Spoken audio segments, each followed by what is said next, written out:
સ્વામિનારાયણ સ્વામિનારાયણ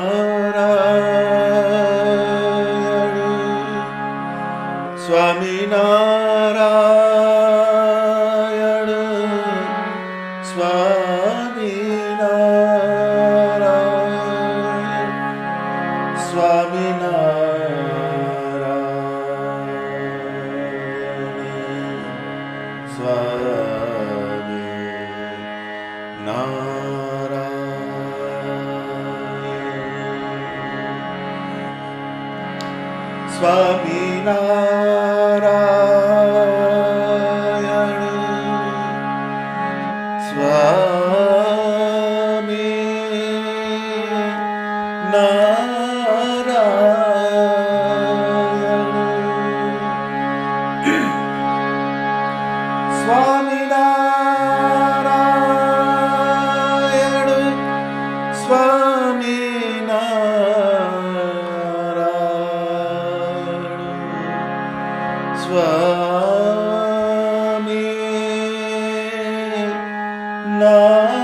સૌ હરિભક્તોને મારા જય સ્વામિનારાયણ. વિવેક ચિંતામણી હરિ કૃપા કો અંગ ભાગ 4 તારીખ 1/1/2024. હરિ કૃપા જબ હોત તબ, हरि कृपा जब होत तब, सुझत अपना दोष, मुक्त कहे तेहि प्रभु बीना, सबसे होत संतोष, सबसे होत संतोष. જ્યારે ભગવાનની કૃપા થાય ત્યારે આપણામાં શું દોષ છે એ આપણને દેખાય. દોષ એટલે શું? જે દુઃખરૂપ છે, જે તમારું અહિત કરનારું તત્વ છે એ દોષ કહેવાય. દોષ જ્યારે કોઈ પણ વસ્તુમાં પ્રવેશ કરે એટલે એ વસ્તુને બગાડે. દોષ આવવો જોઈએ અંદર. એટલે દોષ દૂર થાય તો જ તમને અંદરથી શાંતિ થાય. અત્યારે ગુલાબ છે, ગુલાબ, એના છોડ ઉપર ફૂલ આવે છે. ફૂલ સુંદર છે, સુગંધીવાળું છે, પરંતુ એની જોડે કાંટા હોય, એ દોષને દૂર કરવા પડે તો ફૂલ જે છે ગુલાબનું, એની સુગંધી અને એની સુંદરતા તમને પ્રાપ્ત થાય, એનું તમને સુખ આવે. જેમ કેળું આવ્યું, કેળું ખાવાનું થયું તો ઉપરના છોડા હોય એને ફેંકવા પડે, પછી અંદરનું ફ્રૂટ ખવાય, છોડા શું કેળું ખવાય નહીં. એમ કોઈ પણ વ્યક્તિ હોય, એવો કોઈ વ્યક્તિ નથી કે જે વ્યક્તિ કોઈ પણ દોષે રહિત હોય, અને એવો કોઈ વ્યક્તિ નથી કે જેનામાં સારા ગુણ ના હોય. બધું જ બધાની અંદર હોય છે, પણ આપણે એમાંથી શું લેવું એ અગત્યની વાત છે.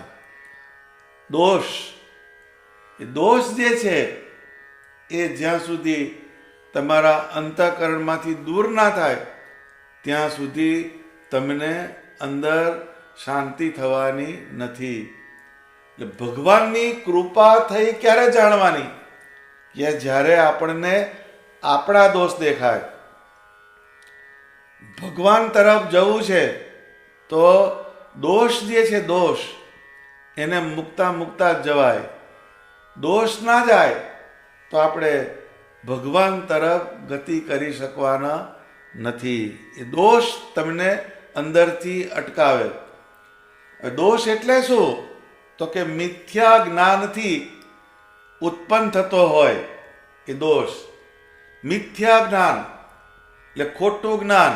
ખોટું જ્ઞાન એટલે કોઈના વિશે તમને ખોટો ભાવ થઈ જાય, એનામાં જે હોય નહીં તમે કલ્પો, એને પણ દોષ કહેવાય.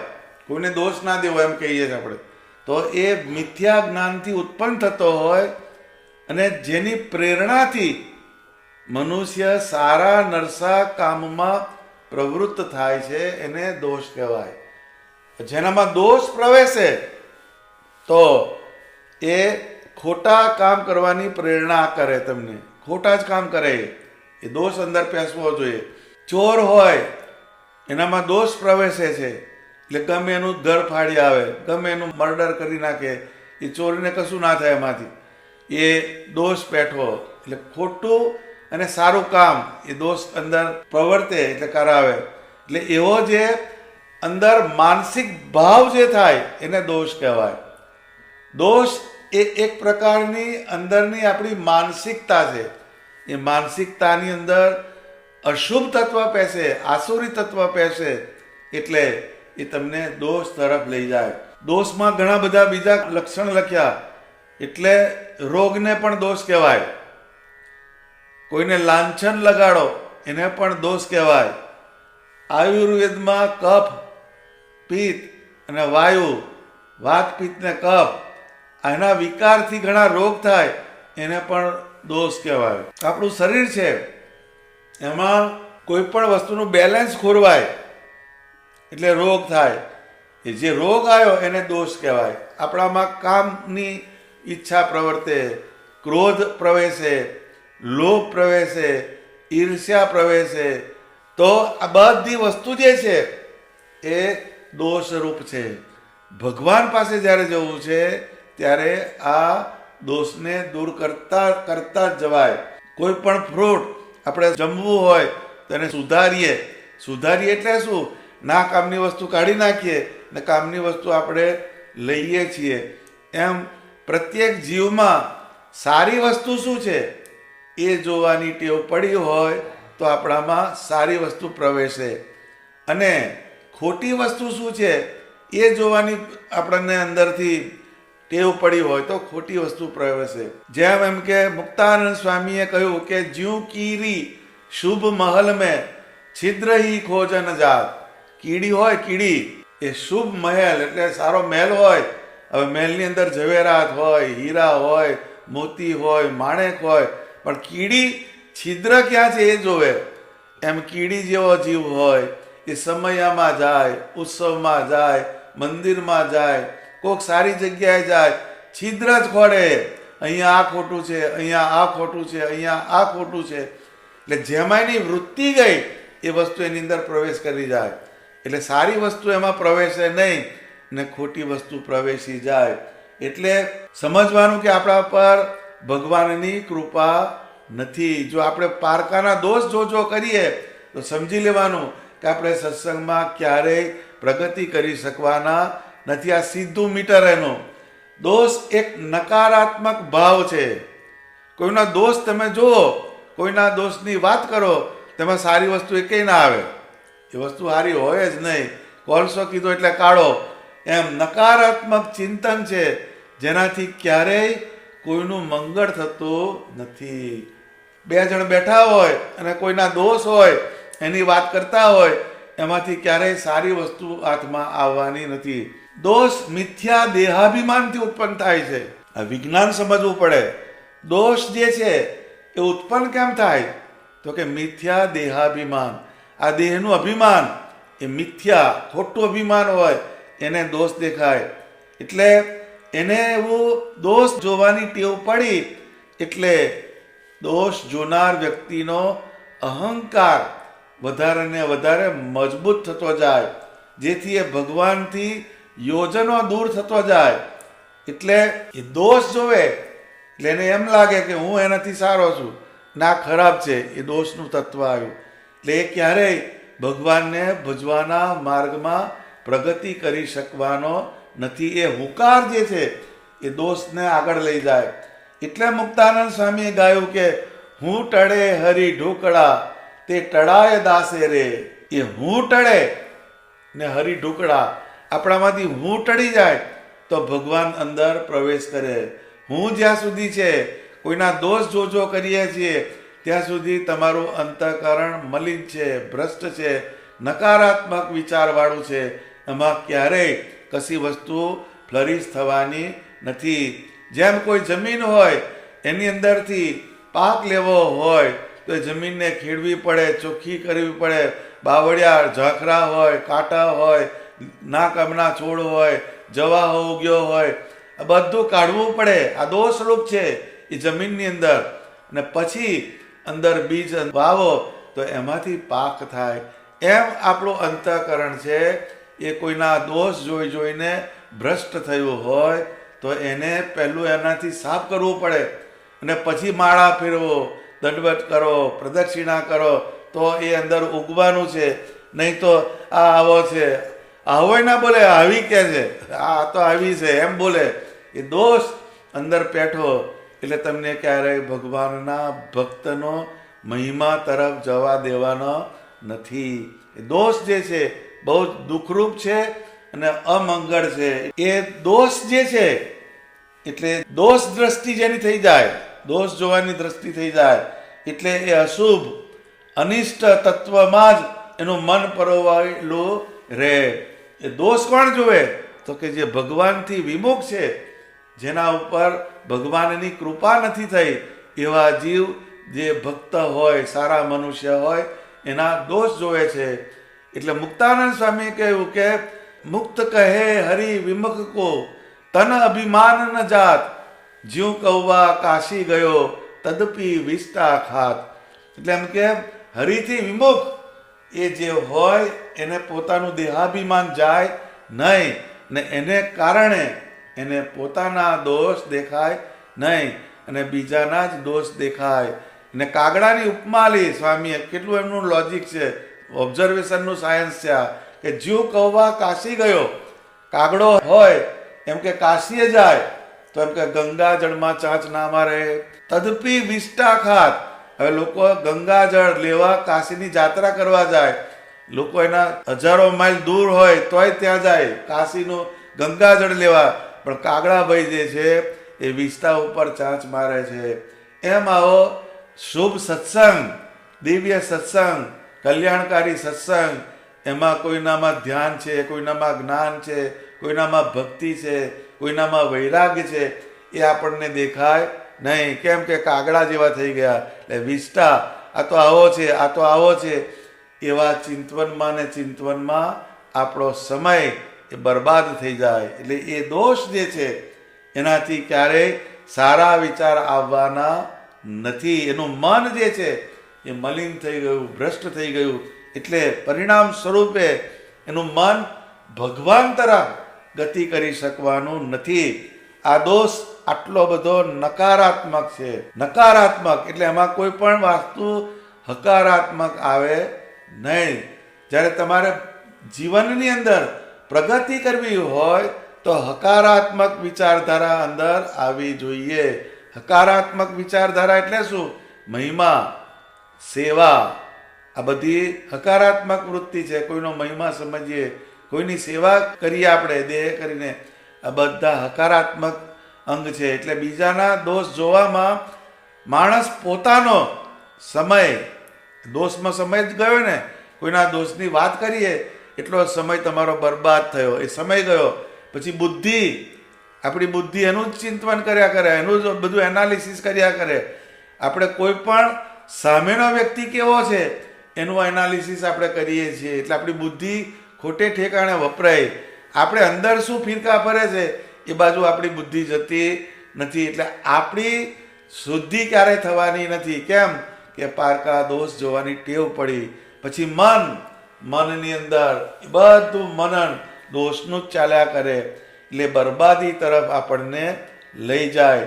જેથી એને પોતાનું કલ્યાણ, પોતાનું શુભ ચિંતન કરવાના વિચાર આવતા નથી. એ દોષ પેઠો પારકાનો, એટલે તને કોઈ દિવસ આપણને એ સારા તત્વ તરફ લઈ જાય નહીં. જ્યારે હરિકૃપા થાય ત્યારે જ જીવને પોતાના દોષ દેખાય. ભગવાનની કૃપા એ જ્યારે થાય ત્યારે એમ કે પોતાના દોષ દેખાય. તો નિષ્કુળાનંદ સ્વામીએ આ અંગે બહુ સરસ વાત લખી. દેખે નહીં દોષ પાર કા, ભાડે પોતાની ભૂલ, ગણે અવગુણ આપણા, માને સંત હરિના અમૂલ, સમજે સુખદાયી સંતને, દુઃખદાયી પોતાનું મન, અરે મિત્રને ઓળખી તજે ભજે તે હરિજન, અંતર ના પડે આવડી, આટી હરિજન સાથ, નિષ્કુળાનંદ નિશ્ચય કરી, રીઝે એવા જન પર નાથ, નિષ્કુળાનંદ નિશ્ચય કરી, રીઝે એવા જન પર નાથ, દેખે નહીં દોષ પાર કા, પડે પોતાની ભૂલ. શું કહે છે સ્વામી? દેખે નહીં દોષ પારકા, ભાડે પોતાની ભૂલ. એ પારકાના દોષ જુએ નહીં, પણ મારી ભૂલ સત્સંગમાં ક્યાં થાય છે? હું કયું વર્તમાન ચૂક્યો, હું કયા નિયમને ચૂક્યો, એના પર આપણું દ્રષ્ટિબિંદુ હોય. ગણેન અવગુણ આપણા, જે પોતાની અંદર અવગુણ છે એની ગણના કરે. મારામાં આ અવગુણ છે, મારામાં આ અવગુણ છે, આ અવગુણ મને દુઃખ દે છે, આ અવગુણ મને ભગવાનમાંથી પાછા પાડે છે, એનું સેલ્ફ એનાલિસિસ કરે. માને સંત હરિના અમૂલ, પણ ભગવાનના સંત છે, ભગવાનના હરિભક્ત છે, એને અમૂલ્ય સમજે. આવા સંત, આવા ભક્ત બ્રહ્માંડમાં ક્યાંય નથી. આવા સત્સંગનો મને યોગ થયો, આવી ભાવદશામાં કોઈ જીવતો હોય તો એ સંતો, એ હરિભક્તો, એના જે ગુણ હોય એનો એમાં નિવાસ થાય. આટલો જ ફેર છે. ચિંતવનમાં ફેર પડવા માંડે. જેનું ચિંતવન કરીએ એવું આપણું અંતઃકરણ થવા માંડે.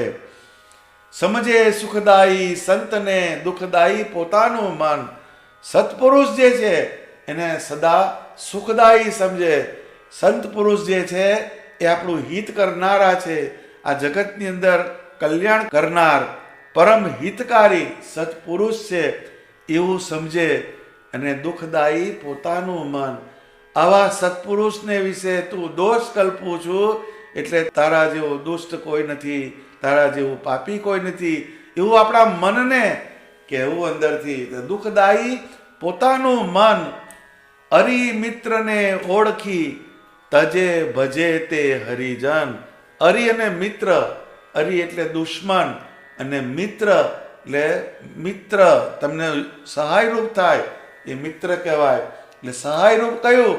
તો કે પોતાના અવગુણ જોવાના અને બીજાના દોષ એને ગ્રહણ કરવા નહીં. આ અરીને મિત્ર આની વસ્તુને સમજે અને તજે ભજે તે હરિજન, એટલે પારકા દોષ જોવાનું તજે અને ભગવાનના ભક્ત હોય એના ગુણને ગ્રહણ કરે, એ મિત્રતા થઈ. ને પોતાના ગુણ જોયા કરે ને પારકાના દોષ જોવે તો એ શત્રુતા થઈ. આ બે વસ્તુને પારખીને જે ભગવાનનું ભજન કરે એ ભગવાનના હરિજન એટલે હરિભક્ત છે. અંતર ન પડે અવળી આંટી હરિજન સાથ. આપણા અંતરની અંદર અવળી આંટી ના પડવી જોઈએ ભગવાનના ભક્ત પ્રત્યે. અવળી આંટી એટલે શું? તો કે એનામાં દોષ કલ્પીએ, એનું ખોટું આપણે ચિંતવન કરીએ, એ અવળી આંટી કહેવાય. એ ભગવાનના ભક્ત સાથે ક્યારેય પાડવાની નહીં. નિષ્કુળાનંદ નિશ્ચય કરી રીજે એવા જન પર નાથ. જે પોતાના અવગુણને જુએ અને પારકા દોષને ક્યારેય જોવે નહીં અને ભગવાનના સંતને પરમ કલ્યાણકારી સમજે અને એમનો સમાગમ કરે, એવા જે જન હોય એના ઉપર નિષ્કુળાનંદ સ્વામી કહે છે ભગવાનની કૃપા થાય છે. રીજે એવા જન પર નાથ. હરિ કૃપા એની જે વાત કરી એ અહીંયા આવી. તો શ્રીજી મહારાજે વચનામૃતમાંના ઉલ્લેખ કર્યા બધા, એ સમજવું જ પડે. વચનામૃત ગઢડા પ્રથમનું 6, એમાં સ્વામિનારાયણ ભગવાન આ વિશે બહુ સરસ વાત સમજાવે છે. શ્રીજી મહારાજ કહે છે આ સત્સંગમાં જે વિવેકી છે તે તો દિવસે દિવસે પોતાને વિશે અવગુણને દેખે છે અને ભગવાન ને ભગવાનના ભક્તને વિશે ગુણને દેખે છે. વિવેક. વિવેક એટલે શું? કે જે સત્ય ને અસત્ય એનું જેને સ્પષ્ટ દર્શન હોય એ વિવેકી કહેવાય. સત્ય એટલે શું? તો મારા ગુણ જે છે એના પર ફોકસ કરું છું અને બીજાના અવગુણ એને જોઉં છું. તો આ બે વસ્તુ થઈ એટલે સત્ય ને અસત્ય. આપણે આપણા ગુણને જોઈએ એ અસત્ય કહેવાય અને બીજાના અવગુણ દોષને જોઈએ એ વસ્તુ ખોટી કહેવાય. એટલે દોષ જે છે એ ક્યારેય ગ્રહણ કરવો નહીં. એટલે વિવેકી જે છે એ પોતાના અવગુણને જોવે ને ભગવાન અને ભગવાનના ભક્તને વિશે ગુણને દેખે છે. સત્સંગની અંદર જે ભગવાનના ભક્ત છે એ ભગવાનનું ભજન કરે છે. અનેક જન્મ સંસિદ્ધ થતો યાતિ પરામ ગતિ. એટલે અનેક જન્મના પુણ્યનો ઉદય થાય ત્યારે આવો સત્સંગ પ્રાપ્ત થાય છે. એવો સત્સંગ મને મળ્યો એટલે આપણે ભગવાનના ભક્ત હોય એના ગુણને જોઈએ, એમાં અહોભાવ રાખીએ અને ભગવાનને સાધુ પોતાના હિતને અર્થે કઠણ વચન કહે છે તેને પોતાના હિતકારી માને છે અને દુઃખ નથી લગાડતો. તે તો દિવસે દિવસે સત્સંગને વિશે મોટપને પામે છે. હવે દોષ ક્યાંથી દેખાય? તો કે સત્સંગમાં તમે કોઈની પાસે જાઓ અને કોઈ સારા વર્તમાન પાડતા હોય, એવા સત્પુરુષ હોય, અને એ સત્પુરુષ એવું લક્ષ્ય રાખતા હોય કે મારા યુગમાં જે જીવ આવે એને પણ સ્વામિનારાયણ ભગવાનના વચન એનું અનુસંધાન કરાવવું, એને એના અવગુણ એમાંથી મુકાવવું. એને રજોગુણ બહુ વ્યાપતો હોય, સોનું પહેરીને આવ્યો હોય કોઈ, એને કોઈ કહે કે આ સોનાને તારે શું કરવું છે, એવી રીતના એ સોનાનું ખંડન કરે. કેમ કે સોનાની અંદર કળિયુગનો વાસ છે. તો એવા જે સત્પુરુષ હોય એનો તરત એને અભાવ આવે. જ્યારે જઈએ ત્યારે ટોક કરે છે, જ્યારે હોય ત્યારે આવી જ વાત કરે છે. આવી રીતની એક વાત તમારામાં પેસી જાય તો તમારામાં ક્યારેય કરેક્શન થવાનું નથી. કેમ? આપણા હિતને માટે કોઈ સત્પુરુષ કઠણ વચન કહેતા હોય તો એને આપણે દુઃખદાયી સમજીએ અને એનો અભાવ આવે, એનો દોષ આવે. એટલે ઘણા વડતાલમાં આવવાનું બંધ કરી દે. કારણ શું? કે એને પેલી વસ્તુ ટોકવાની વાત આવે એટલે એને પેસે નહીં. એને ફેસિલિટી મળતી હોય, એને ગમતું હોય એવી જ્યાં વાત થતી હોય ત્યાં એ પહોંચી જાય. પરંતુ એમાં એનું અહિત થવાનું છે, એમાં એનું કલ્યાણ ક્યારે થવાનું નથી. એટલે જે સત્પુરુષ હોય એ ટોકે વડે તો એને હિતકારી માને ને એનો કોઈ દિવસ દોષ લે નહીં. એ દિવસે દિવસે સત્સંગને વિશે મોટપને પામે છે. એવો જે જીવ એને વિવેકી કહેવાય. કેમ? તો કે એને કોઈ જગ્યાએથી દોષ દેખાવાનો નથી. એટલે જેમ આપણે કહીએ છીએ કે બેસવાની ડાળ કાપવી નહીં. કોઈ માણસ ઝાડ ઉપર બેઠો હોય, એ ડાળને ટચકા માર કરે તો નીચે પડે ને એના પગ ભાગે. એમ બેસવાની ડાળ કઈ? તો આ સત્સંગ જે છે એમાં સત્પુરુષ જે છે એ બેસવાની ડાળ છે. એ તમને ટોકે, વળે, ખીજે, પરંતુ એ તમારા હિતને માટે છે. એનો ક્યારેય દોષ ના આવે ને એનો કોઈ દિવસ દુઃખ ના લગાડે તો એ સત્સંગમાં મોટપને પામે છે. અને જે અવિવેકી છે તે તો જેમ જેમ સત્સંગ કરે છે અને સત્સંગની વાત સાંભળે છે તેમ તેમ પોતાને વિશે ગુણ પરઠે છે. એ સત્સંગની અંદર અવિવેકી આવ્યો, એની અંદર વિવેક નથી.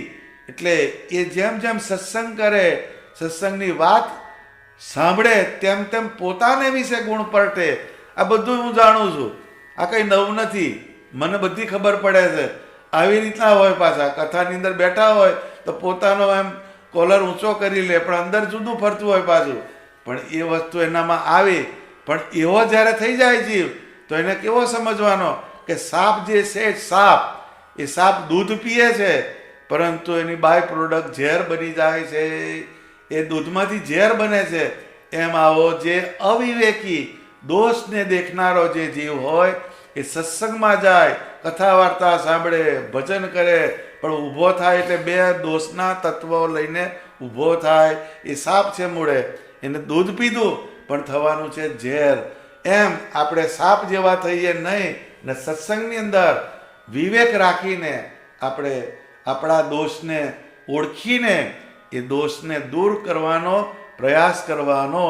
એટલે પોતાને વિશે ગુણ પરઠે અને ભગવાનને સંત એનો દોષ દેખાડીને એની આગળ વાત કરે છે. એ દોષ દેખાડે. કોઈ મોટા પુરુષ હોય એની અંદર સારા સારા ગુણ કેટલાય હોય, પણ બે વસ્તુ એવી લઈ આવે, જવા દો બધું મને ખબર છે, આમ કરીને તમને એના મહિમાથી તમને પાડે. એ દોષ દેખાડીને વાત કરે. એના 99 અવગુણ ના જોવે પણ કોકનો એક અવગુણ જોઈ આવે. એ દોષ જોનાર છે. એ દોષ જોનાર જે છે એ સત્સંગમાં ક્યારેય આગળ થઈ શકવાનો નથી. અને વાતને માને કરીને અવળી લે છે અને વાતના કરનારાનો અવગુણ લે છે. તે તો દિવસે દિવસે ઘટતો જાય છે અને સત્સંગમાં પ્રતિષ્ઠાહીન થઈ જાય છે. જેમ શ્રી કૃષ્ણ ભગવાન એ સંધિની ઓફર લઈને ગયા તો સારી વાત લઈને ગયા, પણ શિશુપાળે એ વાતને માને કરીને, ગર્વે કરીને અવળી લીધી અને શ્રી કૃષ્ણ ભગવાનને કેટલી ગાળો દીધી. ભગવાન કે તને 100 થાય એટલે પતાવું, 99 ગાળો દીધી તો એને વોર્નિંગ બેલ મારતા મારતા મારતા ગયા, હવે રહેવા દે, હવે રહેવા દે, પણ તોય જપ્યો નહીં. અને સ્વામી ગાળ દીધી એટલે સુદર્શન ચક્ર છૂટ્યું અને શિશુપાળનો વધ થયો. એ શિશુપાળ જેવા જે હોય એવી વૃત્તિ જેને હોય એ દોષ દેખાડીને વાત કરે અને ભગવાન અને ભગવાનના ભક્ત એનો દોષ લે. શ્રી કૃષ્ણ ભગવાન એને મધુસૂદન કહે છે. એને કંઈ મધુ નામનો દૈત્ય માર્યો નથી, પણ મધપૂડા ઉખેડીને મધ ખાતા એટલે એને મધુસૂદન કહે છે. 5 વર્ણશંકર પાંડવો અને વર્ણશંકર કીધા. એને પાંડવોએ એક સ્ત્રી રાખી. આવું બધું કેટલા બધા એને દોષ કલ્પ્યા તો એનું અધપતન થયું, એના જીવની અધોગતિ થઈ. એ દોષ જે છે એ ભૂંડામાં ભૂંડી વસ્તુ છે, તે તો દિવસે દિવસે ઘટતો જાય છે અને સત્સંગમાં પ્રતિષ્ઠાહીન થઈ જાય છે. એમાં સત્સંગ જે છે એ દિવ્ય છે. અમાસ હોય, અમાસ એટલે કોઈ જાતના સંસ્કાર ના હોય, અંદર અવગુણ ભરેલા હોય, પણ સત્સંગનો યોગ થાય, સત્સંગમાં સેવા કરે, સત્સંગમાં સત્પુરુષનો યોગ કરે, ભજન કરે, પૂજન કરે, દર્શન કરે, એટલે ધીરે ધીરે પહેલી એકમ થાય, પછી બીજ થાય, તીજ થાય, ચોથ થાય. એ અમાસની અંદર કળા આવવા માંડે ચંદ્રની, એમાં પૂર્ણિમા થાય એટલે 16 કળાએ ચંદ્ર ખીલેલો હોય. પણ આ દોષ પ્રવેશે તો પાછી પૂનમની 14 થાય, 13 થાય, 12 થાય અને પાછી અમાસ થઈને ઊભી રહે. આ સત્સંગમાં પૂર્ણિમાવાળાય મળે અને અમાસવાળા પણ મળે. એ બે વસ્તુ મળે તમને. કેમ? તો કે જે ગુણનું ગ્રહણ કરે એ અમાસમાંથી પૂનમ જેવો થાય અને દોષ અંદર પેસતો જાય એટલે પૂનમ જેવો થયો હોય તો અમાસ જેવો એ થઈ જાય. આટલી જ વાર છે. એ ગુણ અને દોષ આ બે વસ્તુ એ બહુ જ અગત્યની વસ્તુ છે. અને સત્સંગમાં એમ કે છે પ્રતિષ્ઠાહીન થઈ જાય. માટે પોતાને વિશે જે ગુણનું માન તેનો ત્યાગ કરીને શૂરવીર થઈને ભગવાન અને ભગવાનના સંતને વિશે વિશ્વાસ રાખે તો એનો અવિવેક ટળી જાય છે અને સત્સંગમાં મોટપને પામે છે. એટલે એ અવિવેક ટાળવાનો ઉપાય કયો? તો કે મોટા પુરુષ, સત્સંગની અંદર મોટા પુરુષ છે અને હરિભક્તો છે, એના ગુણને જોવે અને પોતાના દોષને જોવે તો એ વિવેક કહેવાય. અને અવિવેક કયો? કે પોતાના જ ગુણ જોવે અને ભગવાન અને ભગવાનના સત્પુરુષ છે, હરિભગત છે, એના અવગુણ જોવે તો એ ક્યારેય સત્સંગમાં સુખ પામવાનો નથી. મુક્ત કહે તેહી પ્રભુ બિના સબસે હોત સંતોષ. આ વસ્તુ સમજવા જેવી છે કે જે પોતાના અવગુણ જોવે અને જે ભગવાનના ભક્ત સંત એના દોષ ક્યારે જોવે નહીં. એને ભગવાન સિવાય પણ બધેથી એને સંતોષ થાય.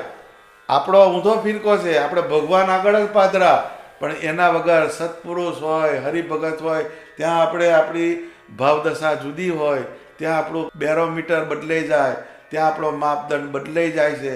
દાદા ખાચર જે હતા એને કાયમ સંતો હરિભક્તોનો ગુણ જોવો, એનો દોષ જોવો નહીં, એવું એમના જીવનમાં એમણે દ્રઢ કરેલું. તો એક વખતે મહારાજ બધા સંતો હરિભક્તો સાથે કોઈ ગામ જવાના હતા, તો બધા એ વખતે ઘોડા પર બધા જાય. તો જે હરિભક્તો હતા દાદા ખાચરના ત્યાં બધા ઘોડા કેટલાય રાખતા હોય, નાનું રાજ હતું એમનું, કેટલાય ઘોડા હોય એમના દરબારગઢની અંદર.